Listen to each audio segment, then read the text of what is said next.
Bonjour tout le monde. Allez, cet après-midi, ça fera un petit goûter. Je sais pas quel temps il fait chez vous, mais nous ici, il pleut. Alors qu'est-ce qu'il fait quand on pleut? Quand il pleut, on fait des crêpes, on fait des gaufres. Donc, je prends mon grill avec Clad. Le standard. Le standard, il a des plaques à gaufres. Donc, le haut et le bas. Je mets donc mes deux plaques à gaufres. En dessous, vous avez un petit pied, donc on couche quand on s'en sert avec le plat de cuisson et on le relève pour les gaufres. Voilà. Je vais donc le mettre en chauffe. Je vous montre les deux plaques. Là, ça fait des grosses gaufres. Je le mets en chauffe. Donc, j'appuie sur manuel jusqu'à 270 et OK. Quand il sera chaud, ça va biper. Voilà. Ma pâte à gaufres est faite. Je l'ai faite dans le robot. Alors là, je l'ai faite quelques temps avant. Maintenant, vous la faites une demi-heure, une heure ou tout de suite. Moi, c'est quand ça me prend. Je rajouterai un petit peu de rhum après. Maintenant, par contre, on va faire la chantilly. Je mets la chantilly dans un siphon. Voilà. Et faites comme moi, renversez le sucre glace. Voilà, autrement, moi, les bêtises, c'est tout le temps. Donc, faut pas s'inquiéter. Voilà. Au moins, là, je le fais en direct. Tant pis, je ne coupe pas la vidéo pour ça. Donc, j'ai un siphon. Celui-là, ça doit faire une quinzaine d'années. Il vient de chez Guy de Marle. Et il fait aussi bien dans le chaud que dans le froid. Je viens de le rincer à l'eau froide. Il faut mettre exactement les quantités qu'on nous dit. Donc, moi, c'est 430 g de crème liquide et 70 g de sucre glace.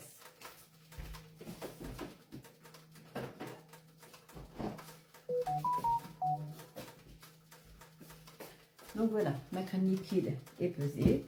Je verse mon sucre glace. Je le mélange avec la cuillère magique.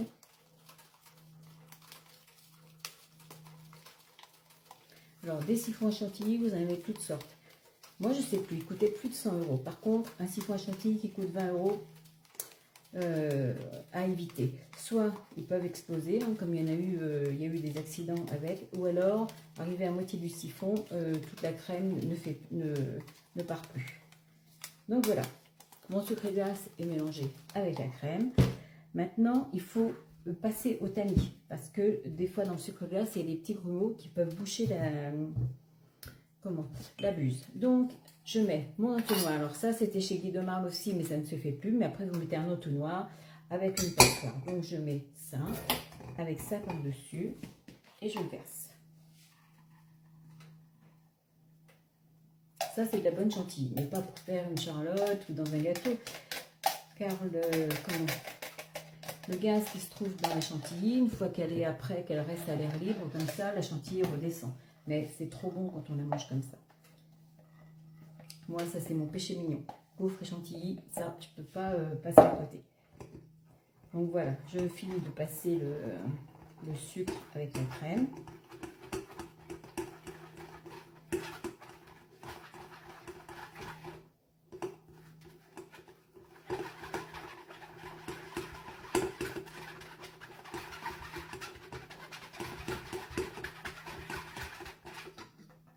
Voilà, autrement, il n'y a plus rien. C'est juste pour dire qu'il n'y a plus de grumeaux.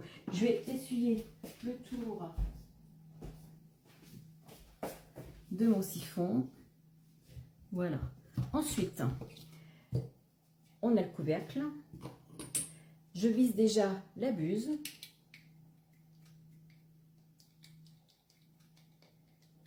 Voilà. Je ferme mon couvercle.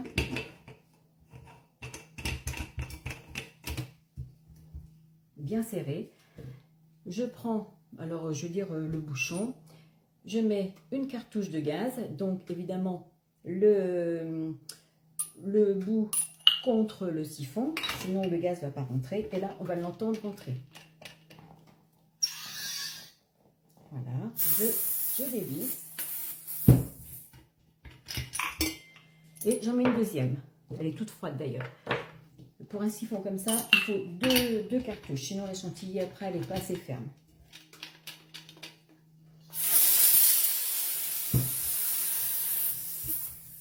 Voilà, c'est fait. Et maintenant, on secoue.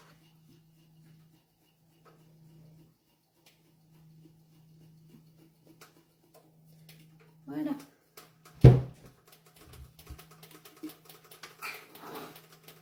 Voilà. Et comme vous regardez, je viens de faire un petit essai. Elle est déjà prise. Voilà. Enfin, je ne peux pas le faire trop en hauteur. Si vous voulez, on peut déjà commencer à la manger comme ça. Mais moi, je la mets au frais. Donc, on la met dans le frigo, comme ça, à manger. Mais elle est déjà bien. Voilà pour la chantilly. Maintenant, on va attendre que le gaufrier sonne. Mon grill vient de sonner. Donc, je mets une louche de pâte dans chaque empreinte. Voilà, que ça remplisse les trous. Sans trop faire déborder. Hein. Parce que là, ça coule justement. Ah mince, j'ai oublié le... Tac.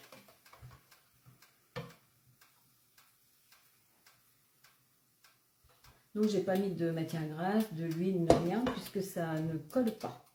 Voilà. Je le ferme. Et je laisse environ 4 minutes. Bon, je mets le minuteur parce que sinon, ça me permet de me baser sur le temps. Voilà. Alors, je voulais vous dire aussi, vous voyez, j'ai un petit gaufrier qui fait des cœurs. Je vais en faire une dedans. Vous voyez, l'épaisseur, donc ça ne fera jamais une gaufre aussi grosse que celle-là. C'est pas possible. Et moi, dans ma pâte à gaufre, ça fait des années que je fais celle-là. C'est une recette Thermomix et je mets de l'eau à la place du lait. Donc, j'ai 360 g d'eau pour 250 g de farine, 2 œufs, un sachet de levure et un petit peu de sel et 30 g de sucre. Voilà. Et je fais toujours la même pâte depuis très longtemps. Tous ceux qui viennent manger des gaufres chez moi, ils ont toujours aimé. Un petit truc. Par exemple, quand vous avez du monde, moi j'en fais plusieurs à l'avance. Et après, je rallume mon gaufrier et je les remets dedans. Voilà, comme ça, tout le monde les a bien croustillantes et tièdes. Sinon, il vous en reste évidemment. Le lendemain, elles sont ramollies, même le soir. Alors, soit si mes plaques à gaufres sont encore dans le grill, je remets en chauffe. Sinon, je les mets dans mon plat de cuisson. Je les réchauffe le lendemain matin et elles sont aussi croustillantes. Je vous ferai l'expérience. Mon minuteur vient de sonner. Les 4 minutes viennent de passer. Donc voilà, j'attrape mes gaufres. Voilà, et elles tiennent. Hein. Ah, vous pouvez y aller. Et un petit truc aussi, ne jamais mettre ces gaufres l'une sur l'autre. Les mettre sur une grille, un plateau à la pâtisserie, sinon la condensation d'une gaufre va ramollir la deuxième. Voilà, ça c'est important. Allez, je remets une deuxième en route. J'ai branché le petit gaufrier pour voir. Donc l'autre gaufrier, je l'ai vu chez Lidl, c'était en forme de cœur, voilà, c'était rigolo.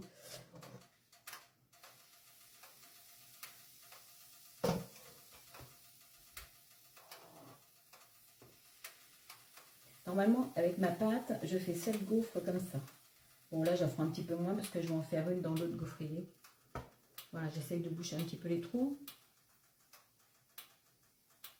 Voilà. Et on repart pour 4 minutes. Vous voyez, ça ne colle pas, j'ai pas mis d'huile. Par contre, l'autre, le petit, oui. Allez, je mets 4 minutes, c'est reparti. Voilà, les gaufres sont cuites, donc vous avez vu, rien ne colle. Hein. Ça a coulé tout à l'heure, c'est tombé dans le petit plateau et c'est pas collé. Voilà, mes gaufres sont là. Bon, bah Patrice est déjà passé par là. Ça, c'est la petite dernière, mais bon, voilà. Ça, c'est la gaufre que j'ai faite dans le moule, dans le gaufre cœur. Vous voyez l'épaisseur? Ça vient bien du gaufrier par rapport à l'épaisseur qui est là. Et c'est la même pâte. Donc, il faut bien faire attention. Donc, je vais vous faire une petite dégustation après. Je vais mettre un petit peu de chantilly et après, c'est trop bon. Je viens de sortir la chantilly du frigo. Bon, après, il faut attendre quand même un petit peu plus longtemps. Mais moi, ça fait rien, j'attends pas. Elle sera meilleure ce soir. On la secoue encore un petit peu avant de se servir. Et bien droit la chantilly. Hein. Sinon, après, on en met partout, on éclabousse tout. Voilà, moi, ça, c'est une chantilly comme j'aime. Avec supplément chantilly. Ah, c'est déjà pas mal. Hein. Je l'ai coupé en deux pour faire mon gourmande. Voilà. Vous entendez comme ça croque? Bon, stop. À plus tard. Si vous aimez, n'oubliez pas de partager et d'aimer. Ma gaufre, quand elle est froide, quand elle est réchauffée. Voilà.